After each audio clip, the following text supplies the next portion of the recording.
In 2015, at a Starbucks in Rhode Island, a 43-year-old trainee in a green apron steamed milk for the morning rush. He was 6'11". Some customers thought they recognized him. They did. 4-time NBA All-Star, Olympic gold medalist, career earnings, $100 million. And here is the detail nobody could explain. He asked for this job. This is not a story about losing money. Half of it is. The other half is about what a man does at the bottom of his own life. And it starts with a statistic you have definitely heard. That turns out to be another lie. Vin Baker grew up in small-town Connecticut, the son of a pastor and a school cafeteria worker. In 1993, Milwaukee took him 8th overall in the NBA draft. By his 4th season, he was an all-star averaging 21 points a night. The shy kid from the church pew had become one of the best big men in basketball. The money followed. In 1999, Seattle handed him a contract worth $86 million, ad endorsements, and a decade of salaries, and Vin Baker earned more than $100 million playing basketball. Set for life. Set for 5 lives.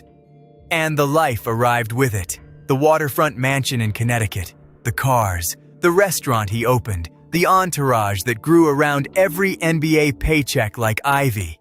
A pastor's son suddenly carrying an entire ecosystem of people whose lifestyle depended on his jump shot. Then basketball, the thing holding it all up, started to wobble.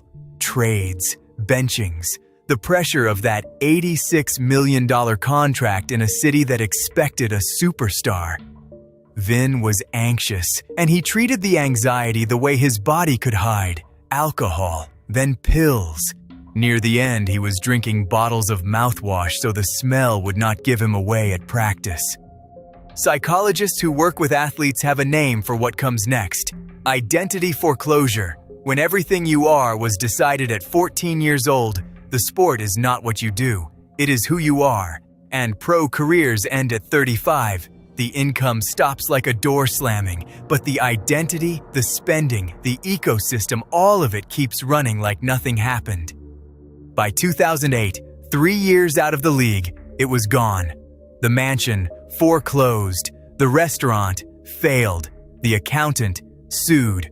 $100 million converted into memories, obligations, and bar tabs. Vin Baker was broke, drinking, and 40 pounds past his playing weight.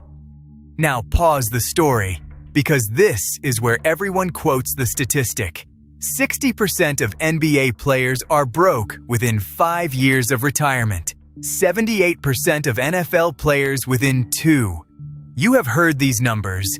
They have been repeated since 2009 by every anchor, every finance guru, every YouTube video like this one.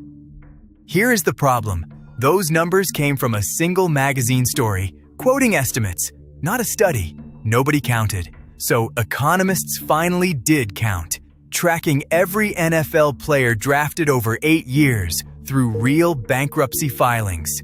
The result: 1.9% bankrupt 2 years after retirement, 15.7% after 12, serious, real, and nowhere near 78%. The famous number was noise. But inside the real study hides the real mechanism, and it explains Vin Baker better than any fake percentage. The researchers called it a short-lived income spike. An athlete earns a lifetime of money in 6 years. The spending habits, the houses, the ecosystem get built to match the spike. The spike ends, the habits do not. Bankruptcy for athletes is not an event, it is a schedule. By 2011, Vin Baker had nothing left but the addiction. And then he did the thing that separates this story from every other broke athlete story. He got sober, and he called the one wealthy man he knew who had watched him fall. Howard Schultz, former owner of the Seattle Supersonics, also the boss of Starbucks. Vin did not ask for money, he asked for a job. So the 4-time All-Star learned to steam milk, memorize drink codes, and mop a floor at closing. And it worked, for a reason psychologists could have predicted. Recovery needs structure, and identity needs to be rebuilt from the floor, not the penthouse. The Green Apron was the first thing in 20 years that money hadn't bought him. He earned it at $7 an hour, sober. Today, Vin Baker is over a decade sober, an ordained minister, and back in the NBA on the coaching staff of the Milwaukee Bucks, the same franchise that drafted him.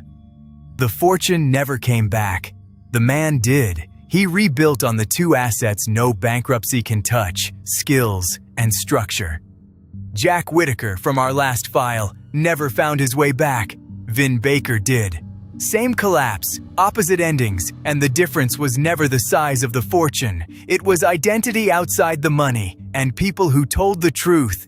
If this file earned it, subscribe. Next on the table, the country that won the lottery. An entire nation that struck it rich and spent its way back to zero. Every fortune leaves evidence.